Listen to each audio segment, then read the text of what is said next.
Шайтан имам Шафиге келип суроо узатты.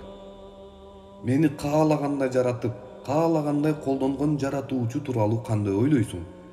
Ал кааласа мени бейишке, кааласа тозокко киргизет. Бул адилеттүүлүкпү же адилетсиздикпи деди. Имам Шафи ойлонуп туруп мындайча жооп берди. Эй, сен кандайсың мен билбеймин. Бирок билип кой. Эгер сен каалаганың үчүн сени жаратса, сага адилетсиздик кылынган болот. А эгер ал өзү каалап жараткан болсо, кылган иши үчүн жооп бербейт. Жаратылгандар болсо кылган иштери үчүн сурак берет. Бул жоопту уккан шайтандын үнү өчтү. Анан, эй Шафи, мен бул татаал суроо менен азгыруу максатында 70 000 такыба адамды динден чыгарганмын деди.